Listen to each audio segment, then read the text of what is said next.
Hello friends, नमस्कार। Good evening to all of you.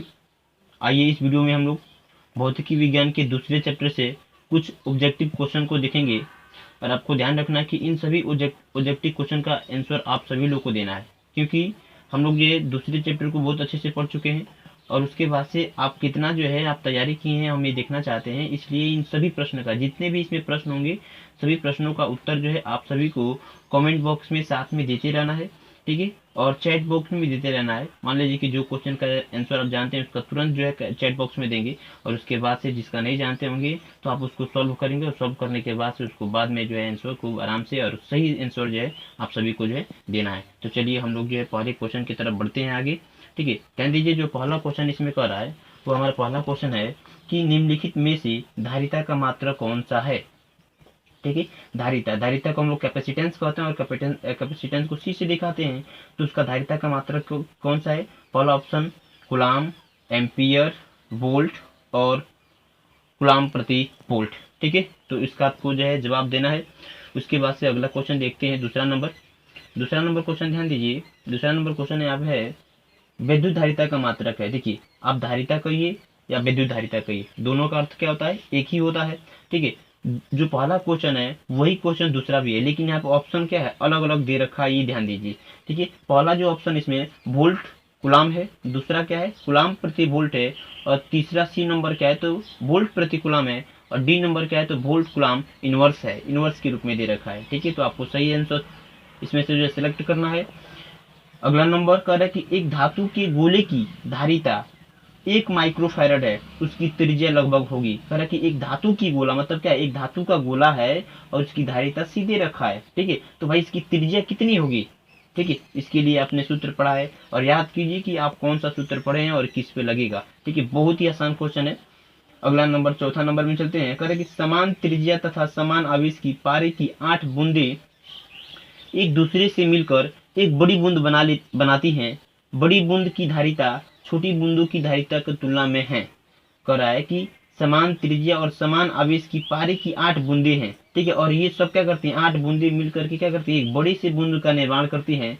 तो कह रहा है कि जो बड़ी बूंद है उसकी धारिता का जो है अनुपात, मतलब उसकी धारिता का जो मान होगा और जो छोटी बूंद का जो धारिता का मान होगा, इन दोनों की तुलना में, मतलब कि बड़ी वाली बूंद की धारिता जो है कितना गुना बड़ा होगा उसका मान हमें बताना है। तो ये ध्यान दीजिए, इसका ऑप्शन पहला है।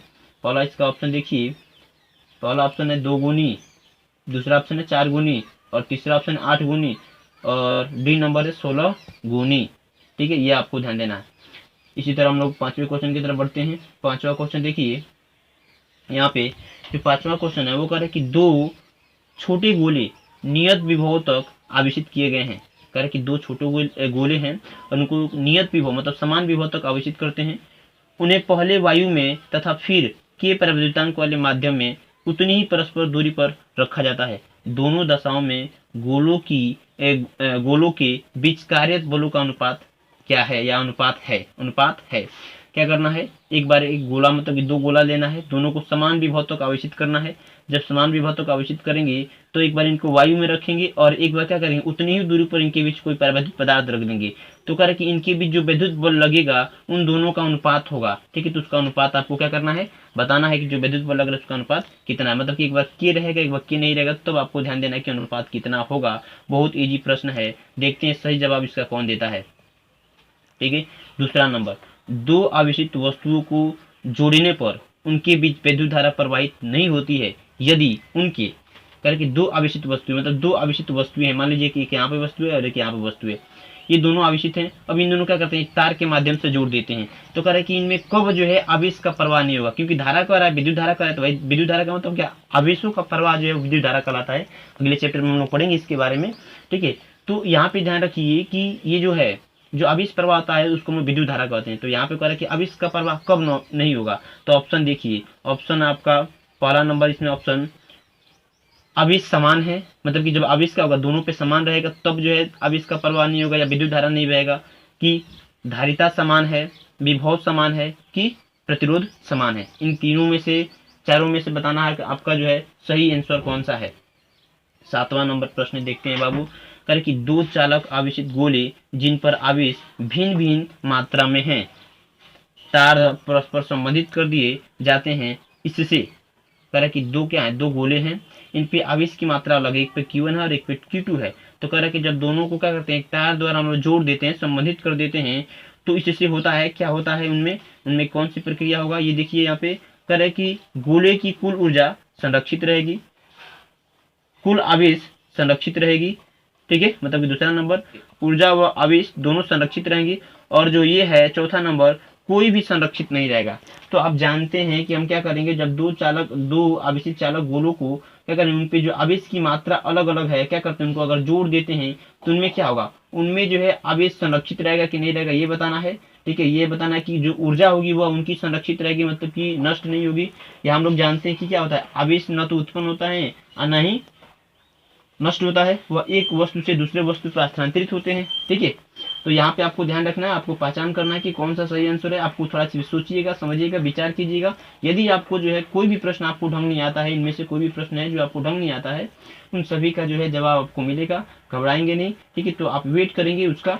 ठीक है, तो ध्यान दीजिएगा, जो भी क्वेश्चन ढंग नहीं आएगा आप उसे जो है कमेंट बॉक्स में पूछेंगे और उसका आंसर जो है आपको मिल जाएगा, वीडियो के माध्यम से मिल जाएगा। ठीक है, चलिए तो अगला क्वेश्चन देखते हैं। 8वां नंबर का है कि एक ही विभव तक आवेशित समान आकार की 64 बूंदे परस्पर मिलकर एक बड़ी बूंद बनाती हैं। कह रहा कि एक ही विभव तक समान आकार की 64 बूंदे परस्पर मिलकर एक बड़ी बूंद बनाती हैं। यदि प्रत्येक छोटे बूंद पर आवेश Q है, तब बड़ी बूंदों पर आवेश होगा, तब बड़ी बूंदों पर आवेश होगा। ठीक है, तो ध्यान रखिएगा, 64 बूंदे हैं और समान आकार की और समान विभव की हैं। ठीक है, और उन पे आवेश कितना है, Q है। तो कह रहा है कि एक बड़ा बूंद क्या करते हैं, उनको मिला करके एक बड़ा बूंद बनाते हैं, तो उन पे आवेश कितना होगा। पहला ऑप्शन है Q होगा, दूसरा ऑप्शन है 4Q होगा, चौथा 16 सी नंबर है 16 होगा, और ये होगा डी नंबर 64Q होगा। तो आपको ध्यान दे रखना है, हम लोग इस पे क्वेश्चन भी लगाए थे ऐसे प्रश्नों पे, तो आप पहचान कीजिएगा कि कितना होगा, इसको सोल्व कीजिएगा तब बताइएगा आंसर। सही आंसर देना आपको सही से। 9वां नंबर, 100 माइक्रोफैरड धारिता वाले संधारित्र को 100 वोल्ट तक आवेशित करने पर उसमें संचित ऊर्जा होगी। संचित ऊर्जा निकालना है। देखिए ये धारिता का मान दे रखा है, वोल्ट का मान दे रखा है, आपको क्या निकालना है, यू निकालना है। क्या निकालना बाबू, यू निकालना है। तो आप देखिए सी और भी के बीच कौन सा सूत्र होता है, यू का, उसके लिए लगाएंगे आप, उसको सॉल्व करेंगे, आपका आंसर जो है मिलेगा।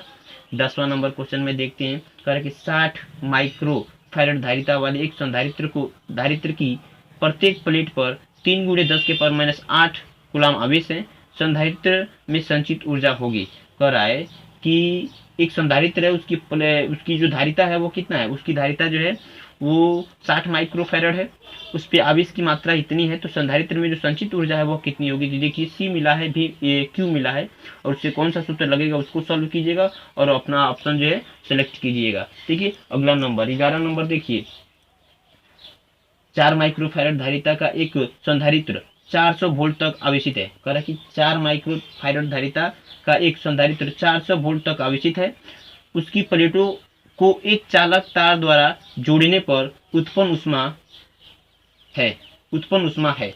ठीक है, मतलब कि जो संधारित्र है इनको क्या करते हैं, इन दोनों को हम लोग जो है एक तार के द्वारा जोड़ देते हैं, तो उसमें उत्पन्न ऊष्मा की जो मान होगी वह कितनी होगी। तो भाई जितनी पास उसके पास क्या होगा, जो पोटेंशियल एनर्जी होगा वही पोटेंशियल एनर्जी क्या होगा, ऊष्मा में बदल जाएगा। तो आप क्या कीजिए, यू का मान निकालेंगे तो आपका जो है उसमें ऊर्जा का भी मान निकल जाएगा। ठीक है, तो ये काम कीजिएगा, यू का मान निकालिएगा, वो आपका मान निकल जाएगा। ठीक है, अब ध्यान दीजिए, ठीक इसी प्रकार का एक और क्वेश्चन है 12 नंबर, कह रहा है कि सी धारिता के संधारित्र को Q आवेश देने पर संचित ऊर्जा W है। संचित ऊर्जा कितनी है, W है। यदि आवेश बढ़ाकर 2Q कर दिया जाए तो संचित ऊर्जा होगी। कह रहा है कि सी धारिता के संधारित्र को Q आवेश देने पर ऊर्जा कितनी हो जाती है, W हो जाती है। तो यदि हम क्या करते हैं, आवेश को बढ़ाकर 2Q कर देते हैं तो जो संचित ऊर्जा होगी वह कितनी हो जाएगी। वह ऑप्शन है पहला ऑप्शन देखिए 2W हो जाएगा, दूसरा ऑप्शन है 1/2W होगा, तीसरा ऑप्शन है सी नंबर 4W हो जाएगा, और चौथा ऑप्शन है डी नंबर 1/4W होगा। तो ये ध्यान, क्वेश्चन में चलते हैं हम लोग। कह रहे कि 13 नंबर जो क्वेश्चन है इसमें कह रहा है कि एक अनावेशित पृथक्कृत चालक ए एक आवेशित पृथक्कृत चालक बी के समीप लाया जाता है। अर्थात कह रहा है कि एक मान लीजिए कि एक अनावेशित चालक ए है, ये अनावेशित है, इसमें कोई भी आवेश नहीं है, ये उदासीन की अवस्था में। एक यहाँ पे बी चालक है, ठीक है, बी चालक है जो आवेशित है, इस पे प्लस आवेश मान लीजिए हैं, सपोज कर लीजिए। कह रहा है कि हम क्या करते हैं, इस चालक ए को बी के निकट लाते हैं, इस चालक ए को बी के निकट लाते हैं। ठीक है, इससे कह रहा है कि इससे, यहाँ पे इससे कह रहा है इससे होगा, क्या होगा, ए वाले में कह रहा है कि बी का आवेश व विभव दोनों स्थिर रहते हैं। मतलब क्या कि जब हम चालक ए को चालक बी के पास लेकर आएंगे, चालक ए को चालक बी के पास लाएंगे, तो क्या होगा, उसकी आवेश और विभव दोनों ही स्थिर रहेंगे या रहते हैं। दूसरा नंबर, दोनों बदल जाते हैं, मतलब कि विभव और आवेश दोनों ही बदल जाते हैं। तीसरा नंबर, आवेश स्थिर रहता है परंतु विभव क्या हो जाता है, घट जाता है। आवेश स्थिर रहता है परंतु विभव घट जाता है। और डी नंबर है, आवेश स्थिर रहता है परंतु विभव बढ़ जाता है। देखते हैं इस प्रश्न का जवाब कौन देता है। ये प्रश्न बहुत आसान प्रश्न है, ये बहुत ही महत्वपूर्ण प्रश्न भी है, ये भी ध्यान रखना है। ठीक है, चलिए अगले नंबर में चलते हैं, 14 नंबर प्रश्न में। जो 14 नंबर प्रश्न है उसमें कह रहा है कि एक संधारित्र की धारिता निर्भर नहीं करती है, ध्यान रखना है। एक संधारित्र की जो धारिता सी होती है वो निर्भर नहीं करती है। किस पे निर्भर नहीं करती है, तो देखिए प्लेटों की प्रकृति पर, जो प्लेट होते हैं उनकी प्रकृति पे, मतलब कि वो प्लेट जो है किस पदार्थ का बना हुआ है उस पर निर्भर नहीं करता है।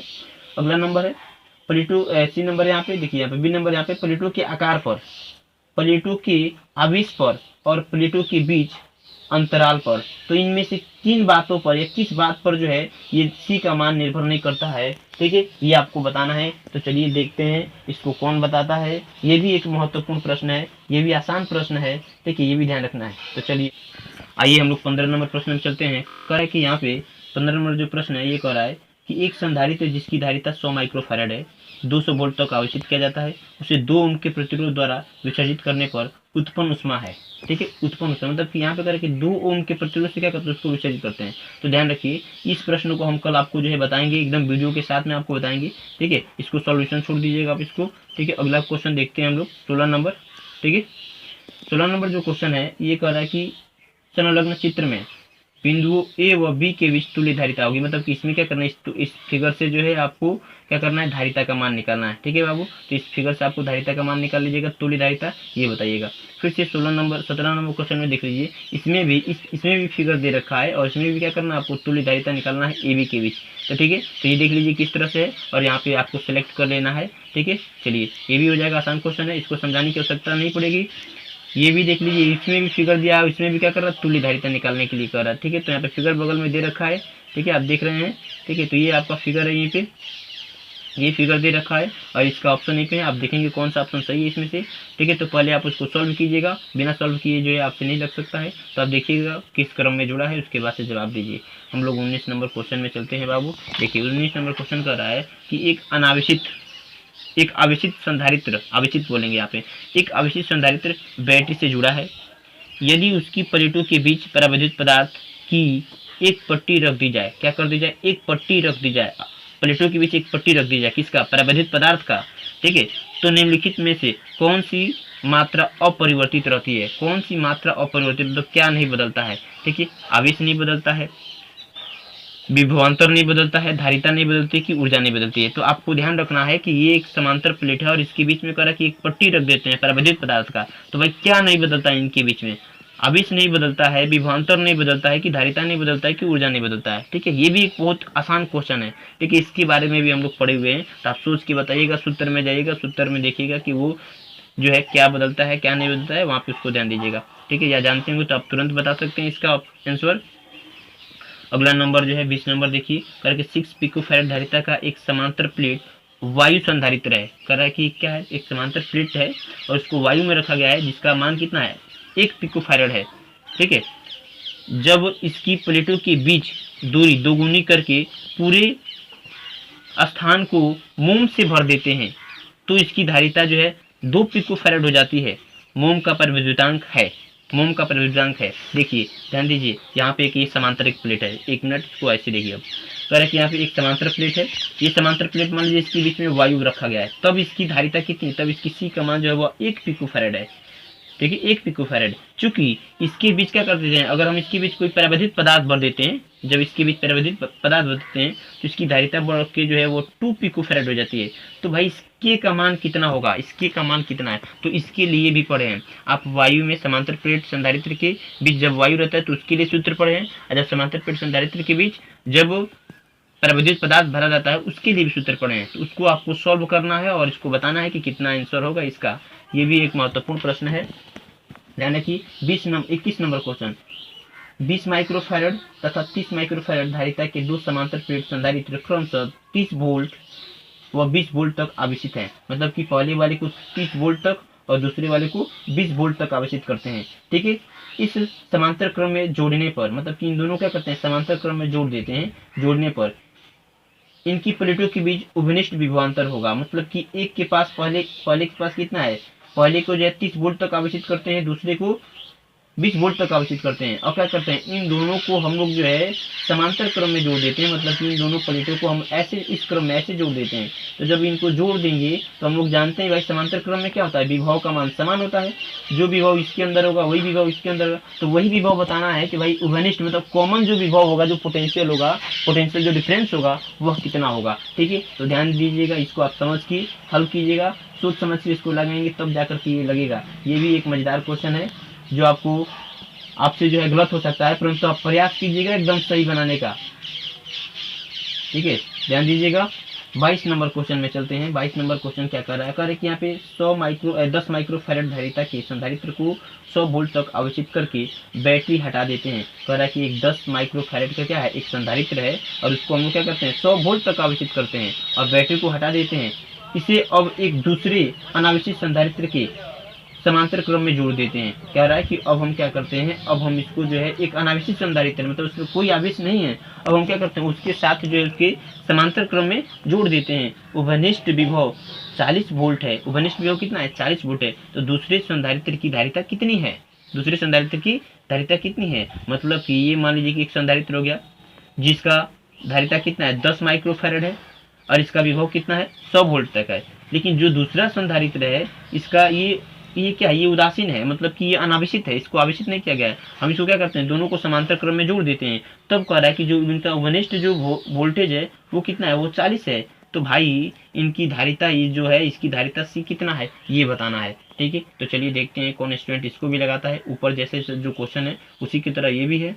देखिएगा, प्रयास कीजिएगा, नहीं लगेगा। जो भी क्वेश्चन आपसे सॉल्व नहीं होता है आप उसे कमेंट बॉक्स में एकदम बेअटक पूछिए, उसका जो है आपको आंसर मिलेगा, एक वीडियो के माध्यम से मिल जाएगा, जिसको आप जो है देख करके पूरे प्रश्न को नोट कर सकते हैं। चलिए 23 नंबर क्वेश्चन है, कह कि 0.2 माइक्रोफैरड धारिता का एक संधारित्र 600 वोल्ट तक आवेशित है। बैटरी हटाकर उसे 1.0 माइक्रोफैरड के एक दूसरे अनावेशित संधारित्र के समांतर क्रम में जोड़ दिया गया है। संधारित्र की वोल्टता घटकर रह जाती है। ठीक उसी प्रकार ऊपर जैसे क्वेश्चन है उसी प्रकार ये भी है। आपको ध्यान रखना है कि इसमें सी का मान इस बार दे रखा है और वोल्टता कितना घट जाएगा, मतलब वोल्ट कितना हो जाएगा, उनके बीच जो कॉमन विभव होगा, जो विनिष्ठ विभव होगा वह कितना होगा। ठीक है, तो तीनों प्रश्न 21, 22, 23 तीनों प्रश्न एक ही तरह है, आपको ध्यान देना है। एक क्वेश्चन लग जाएगा तो तीनों क्वेश्चन आपसे लग जाएगा। ठीक है, तो प्रयास कीजिएगा। हम लोग अगले क्वेश्चन की तरफ चलते हैं। जो अगला क्वेश्चन है इसको देखिए बाबू, जो अगला क्वेश्चन है हमारा, इसमें 24 नंबर ये कह रहा है कि सी धारिता के एक संधारित्र को भी विभव तक आवेशित किया गया है। इसे एक समरूप अनावेशित संधारित्र के समांतर क्रम में जोड़ा जाता है। प्रत्येक संधारित्र पर नया आवेश हो जाएगा या नया आवेश होगा। प्रत्येक संधारित्र पर मतलब प्रत्येक पर, दोनों पर। ठीक है, यहाँ पे दो हैं। ठीक है, एक की धारिता कितनी है, एक की धारिता जो है सी है और उसका विभवांतर उसको भी विभव तक आवेशित किया गया है। ठीक कह रहा है कि एक अनावेशित संधारित्र मतलब उसी आकार का समरूप उसी के समान एक अनावेशित संधारित्र है और दोनों को क्या करते हैं, दोनों को समांतर क्रम में जोड़ देते हैं। समांतर क्रम में कैसे जोड़ा जाता है ये तो नियम पढ़े हुए हम लोग, ऐसे जोड़ देंगे, समांतर क्रम में जोड़ दिया गया। तो कह रहा है कि दोनों पर आवेश का मान होगा, मतलब इस पे कितना आवेश का मान हो जाएगा और इस पे कितना आवेश का मान हो जाएगा, ये हमें बताना है। तो देखिएगा 24 नंबर भी 23 नंबर जैसे ही है। ठीक है, अगला नंबर देखिए 25 नंबर, श्रेणी क्रम में जोड़े गए 5 समान संधारित्र की परिणामी धारिता 4 माइक्रोफैरड है। देखिएगा कि श्रेणी क्रम में जोड़े गए 5 संधारित्र समान संधारित्र की कि परिणामी धारिता मतलब कि तुल्य धारिता 4 माइक्रोफैराड है। यदि इनको समांतर क्रम में जोड़कर क्या करते हैं, जोड़कर 400 वोल्ट तक आवेशित करें तो इनमें संग्रहित कुल ऊर्जा होगी। संग्रहित मतलब कि जो संचित ऊर्जा है वो कितनी होगी ये बताना है। कोई दिक्कत नहीं है, घबराइए मत। सब क्या कर रहा है, सब कह रहा है कि समान संधारित्र है, मतलब कि प्रत्येक का धारिता क्या समान है, परंतु श्रेणी क्रम में जब जोड़ को उनको हल करते हैं, ठीक है, तब उनकी धारिता जो है 4 माइक्रोफैराड आता है। ठीक है, श्रेणी क्रम में जोड़े गए 5 समान संधारित्र को परिणामी धारिता जो है वह 4 माइक्रोफैराड है, और उनके संधारित्र में उनके करके उनको समांतर क्रम में जोड़कर 400 वोल्ट तक आवेशित करें तो उनमें संग्रहित ऊर्जा मतलब संचित ऊर्जा कितनी होगी ये बताना है आपको। ठीक है, तो देखिएगा बाबू, इसको भी सॉल्व कीजिएगा। यू का मान निकालना है आपको, संचित ऊर्जा का मान निकालना है। लास्ट क्वेश्चन है, ठीक है, इस वीडियो का लास्ट क्वेश्चन करें कि 3 बराबर धारिता C वाले संधारित्र को पहले समांतर क्रम में तथा बाद में श्रेणी क्रम में जोड़ा जाता है। दोनों दशाओं में तुल्य धारिताओं का अनुपात होगा।